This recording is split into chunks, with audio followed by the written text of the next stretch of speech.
44쪽 모죽질환가 내용 들어갈게요. 자, 모죽질환가라는 작품은 드고라는 사람이 썼고요. 자, 우리 느낌 오죠? 얘는 글의 종류가 뭘까요? 네, 팔구체 한가입니다. 팔구체 한가이고요. 네, 신라시대 때 쓰여졌던 작품이에요.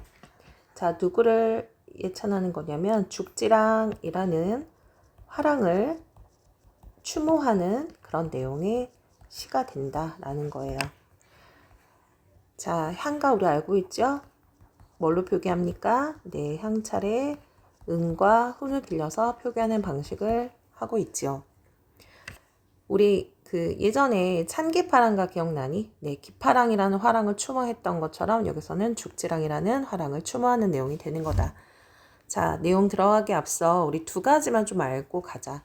이 시에서는, 이 한가에서는요, 죽지랑에 대한 시를 지은 거는 맞는데요. 두 가지가 있어요. 하나는 살아있을 때 지었다라는 관점이 있고, 또 하나는 어때요? 죽었을 때, 그 후에 지어졌다는 썰이 있거든요. 그래서 어떤 것인지에 따라 작품의 해석이 조금 달라지는데요. 어쨌든 대체로 이게 죽고 나서 추모의 형식에 좀 더 가깝다라는 게 더 가깝습니다. 그래서 우리도 이렇게 관점으로 한번 보겠습니다. 자, 내용 들어가 보자.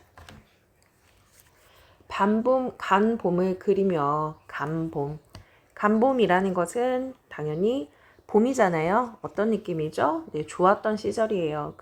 그래서 죽지랑과 함께했던 시절을 얘기한다. 당연히 호 시절이 되겠죠? 네, 간봄을 그리며 그리워한다라고 얘기해요. 화자는 그 죽지랑과 함께했던 시간이 그립다라고 하는 거죠.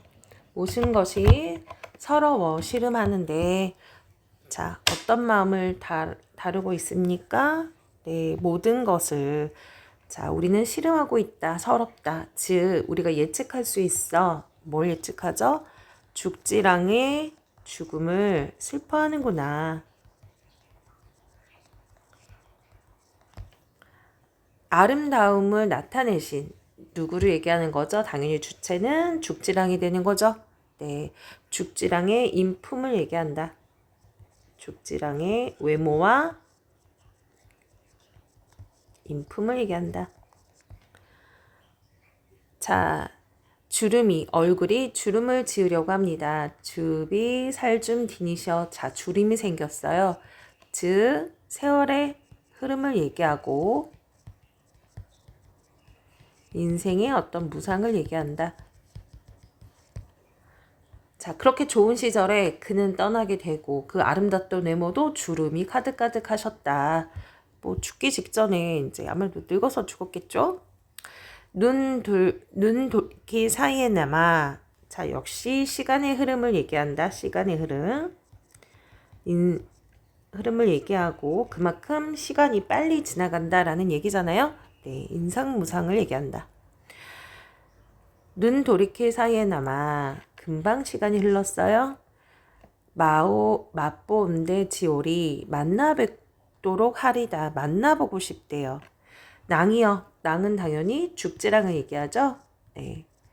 죽지랑이요. 그를 마음에 가는 길이, 그러니까 죽지랑을 그리워하는 마음에 가는 길이라는 거죠. 자, 누구에게 가는 길이에요? 네, 죽지랑에 가는 길이에요. 다부쑥 우거진 마음에 잘 밤이 있으리까? 라고 서리적으로 물어봤네요. 서리법 사용이 된 거고요. 자, 다부쑥 마을에 우거진 마을이라는 건 쑥이 많이 자란, 즉 여기선 두 가지 해석의 의미가 있어. 지금 죽지랑이 머무는 곳이 어디겠어요? 만약에 죽었다라고 본다면요. 네, 무덤을 상징하는 거죠. 죽지랑이 있는 무덤이 될 수도 있고요. 그리고 또한 어떤 이 화자의 입장에서, 죽지랑을 그리워하는 화자의 입장에서 어떤 장소가 되는 거다. 네, 어려움, 근심, 네, 이런 것들을 의미할 수도 있는 거예요. 그래서 다부승 우거진 마을에 잘 밤이 있으니까 그 마을에 내가 장소가 있습니까? 라고 묻는 거야. 즉, 자기가 죽지랑을 계속 생각하고 그러지 않는 끝은 뭐밖에 없다는 거야. 그러니까 죽음밖에 없다는 거야. 그러니까 죽지랑이 머무는 그 무덤에 내가 갈 곳이 있습니까? 뭐 이런 의미로 해석이 된다라고 보면 되겠죠.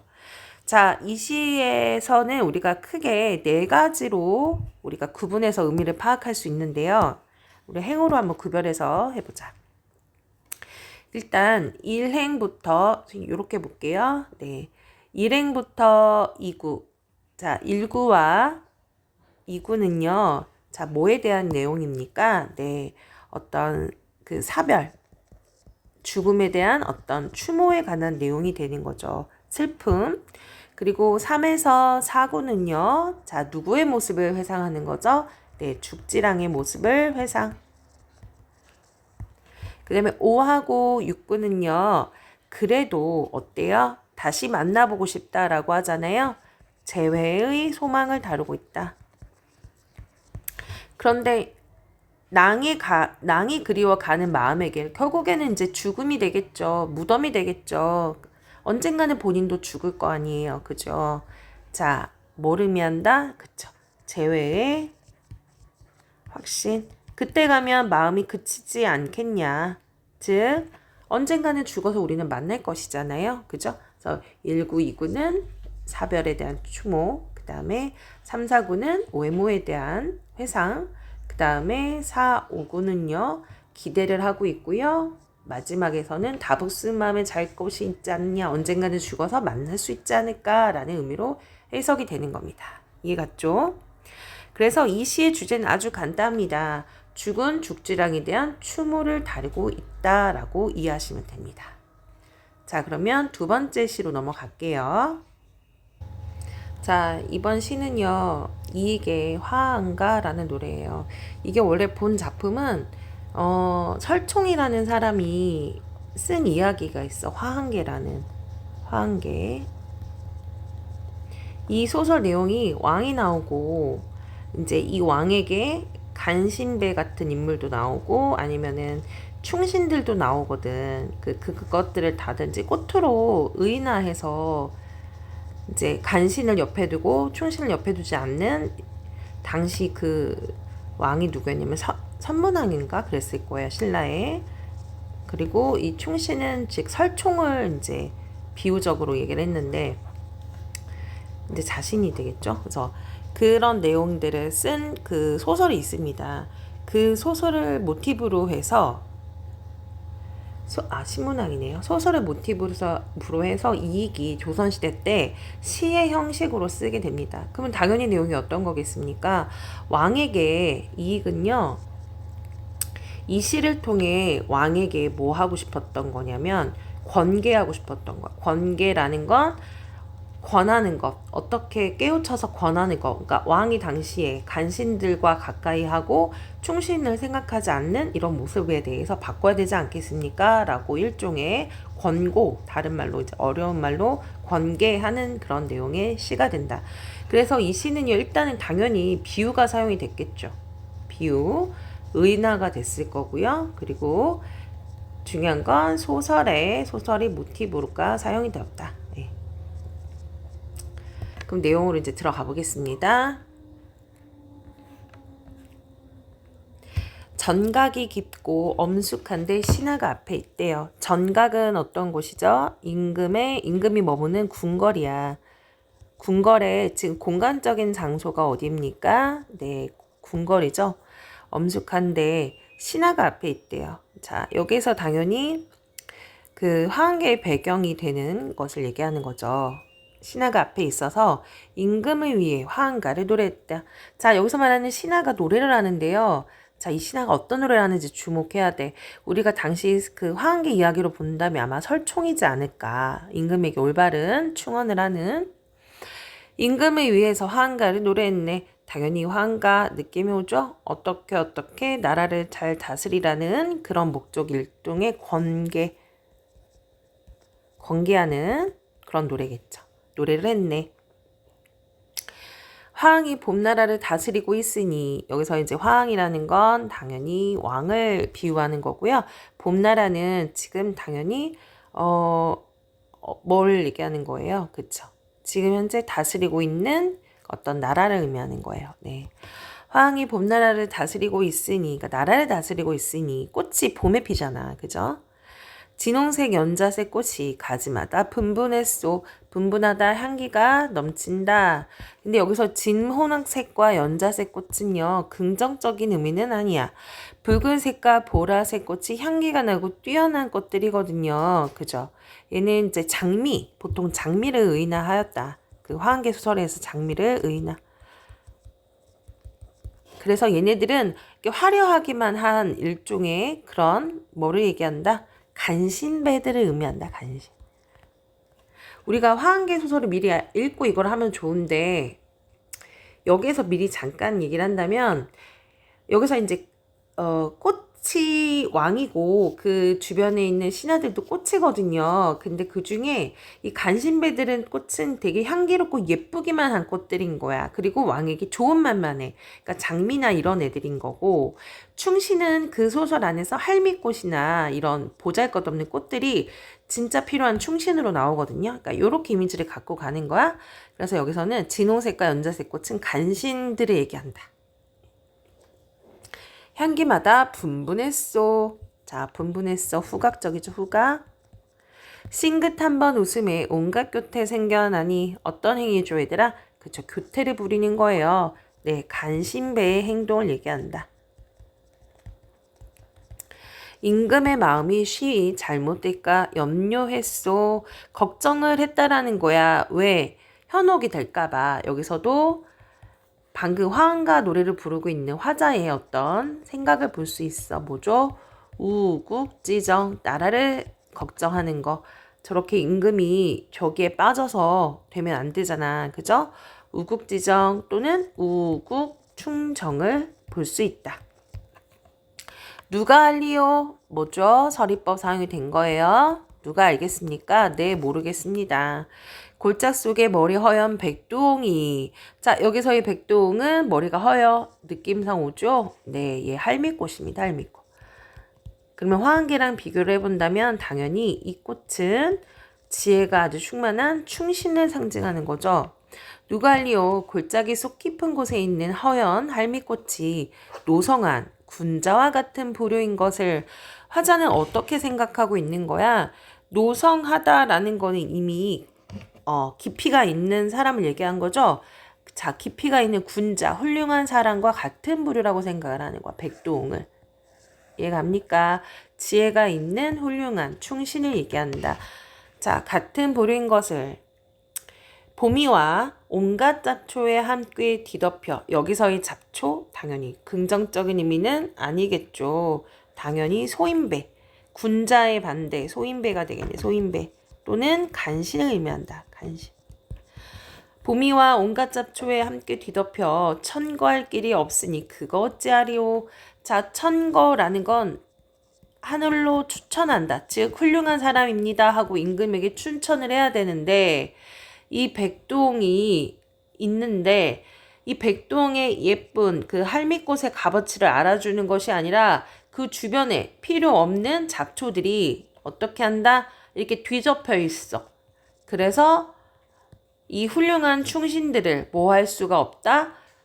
그 값어치를 찾을 수가 없어서 청구할 수 없다. 즉 추천할 수 없다라고 얘기하는 거. 어이하리오. 자, 영탄법 사용된 거네요. 탄식하고 있어요. 속상하다. 훌륭한 사람이 있어도 쉽게 찾아서 추천하기도 쉽지도 않고 그런 내용들이 되는 거죠. 네. 자, 그 다음 이어서 청구할 길이 없으니 그것 어이하리오. 네, 어이하리오. 현실이 그만큼 어떻다? 안타깝다. 아이고.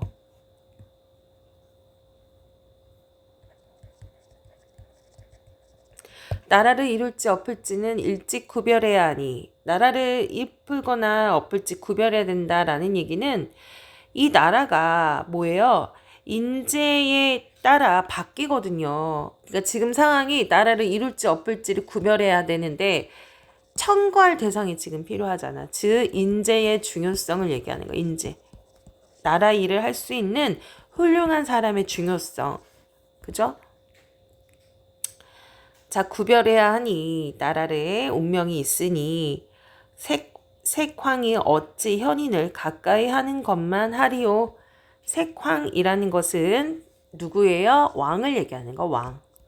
자, 화한계 꽃 그 이야기에서는 이 색황은 즉 여기 뭐라고 나와 있냐? 아, 왕인데요. 어떤 왕이냐면 여색을 밝히는 왕이야. 그러니까 술과 여자를 좋아하는 그런 왕이야. 색황이 어찌 현인을 가까이 하는 것만 하리오. 현인이라는 건 당연히 긍정적인 의미입니다. 궁자처럼요. 즉 색황은 즉 술과 여자를 좋아하는 사람은 현인. 훌륭한 사람은 여긴 긍정이고요. 부정이야. 곁에 두지 않는다라는 얘기예요. 이해 갔습니까? 하리오. 자, 서리법 사용이 된 거고요. 이 한마디에 미혹이 풀린 신라의 임금이 자, 부정적으로 보는 건데요. 그런데 현인을 가까이 하는 것만 하리오라고 물어봤어. 라고 누가 지금 얘기한 거야? 이게 노래인 거야. 지금 누가 부른 노래입니까? 네, 바로 화한가 노래야. 지금 노래의 내용인 거야, 여기까지가. 자, 여기까지가 노래예요. 그러니까 훌륭한 왕이 현인을 어찌 가까이 안 하냐 이렇게 노래 내용에서 있는 거죠. 그러니까 그런 사람들과 가까이 있어야 된다라고 해. 그래서 이 한마디에 미혹, 어떤 잘못된 것이 풀린 신라의 임금이 당연히 여기서 상징을 한다면 신문왕이 된다고 했어요. 임금이 게름, 즉 이건 당시에 신라의 수도의 다른 이름이에요. 게름을 풍동시켜, 즉 백성들을, 즉 게림에 있는 신라의 백성들을 변화를 시켜 태화를 이루었네. 태화는 네, 태화는 태평성대를 말하는 거야. 야, 그나마 이렇게 변화했으니까 다행이네요. 그죠? 우리나라에서 아직 미혹이 안 풀린 네, 그런 대통령이 있는데. 그래서 이 말에 감명을 받아서 미혹이 잘못된 것이 풀린 신라의 임금이 이렇게 그 신라를 변화시켜서 태평성대를 이루었대. 결국에는 나라가 훌륭해졌어. 그렇게 돼서 상가들을 다 다녀 꽃향기를 모으니 여기서 이제 꽃향기를 모은다는 거는 이제 정치를 너무 잘하는 거죠. 그러니까 이게 선정을 베푼다. 네. 나라의 국민들에게, 즉 백성들에게 이렇게 선정을 베푸니 난손과 두약이 빽빽하게 들어섰네. 어떻죠? 그 산에 난초와 향초가 이거 어떤 거죠, 얘들아? 단순히 꽃보다 훨씬 뭐한 거야? 그렇죠. 귀한 것이죠. 귀한. 즉 어떤 것을 의미한다? 좋은 사람들이 거기에 다 모이게 되었대요. 그쵸. 훌륭한 인재를 얘기하는 거다. 일종의 의인법이 되는 거죠. 아까는 어떤 것들만 꼬였어. 네, 잡초나 또 진홍색, 연자색 이런 꽃들만 모였잖아. 근데 이제야 백두홍 같은 할미꽃, 그리고 현인, 그리고 군자, 그리고 또 어떻죠? 난손과 두약이, 즉 난초와 향초 이렇게 훌륭한 인재들이 많아지게 되었다라는 얘기야. 훌륭해라 당시의 설총의 스승이여. 자, 설총의 스승이여. 지금 누구 얘기하는 거야? 설총에 대한 얘기하는 거죠. 스승이여. 영탄법 사용됐고요. 그 다음에 불렀잖아. 도노법 사용이 된 거예요. 자, 즉 누구에 대한 예찬이 되는 거예요? 네, 설총에 대한 예찬이 담겨져 있다. 보물피리 소리에 온갖 풍파가 멎었구나. 여기 보물피리는 바로 그 노래, 설총이 불렀던 그 노래를 얘기하는 거예요. 결국에는 올바른 충언을 얘기하죠. 바로 누구의 충언? 네, 설총의 충언이 바로 온갖 풍파, 즉 온갖 힘든 것이 끝났고 뭐를 이루게 만들었다? 그쵸. 태평성대를 만들었구나. 자, 그러면 이익은 이거를 왜 썼을까요? 네, 맞아. 뭐예요? 왕에게 뭐 한다고 했죠? 권계하려고 하는 거야. 설총이 쓴 화한계라는 소설의 이야기를 모티브를 삼아서 사실 설총이 이 이야기를 쓴 이유는 당시 신문왕에게 일종의 이렇게 경고라고 하면 안 되겠죠. 권계. 어떻게 왕으로서 좋은 사람을 옆에 두고 간신배를 멀리해야 되는가라는 내용을 이 소설로 통해 나타냈거든요. 이익은 그 소설을 모티브로 해서 바로 여기서 노래를 하는 신하인 즉 설총이 있고 그것을 노래를 듣고 즉 피리 소리를 듣고 변화된 왕이 있고 그걸 통해 백성들의 행복을 만들고 선정을 베풀어서 나라가 태평성대가 됐네 이걸 얘기하고 싶은 거야. 즉 이익은 당시 왕에게 올바른 사람을 옆에 두어라. 그죠? 어떤 사람을 옆에 둬야 되겠죠? 충신을 옆에 둬야 된다라는 그런 내용의 일종의 우국치정, 우국충정 이런 마음으로 권계하였다라고 보면 됩니다. 자, 여기까지 내용 봤고요. 여러분 문제 한번 풀어보세요.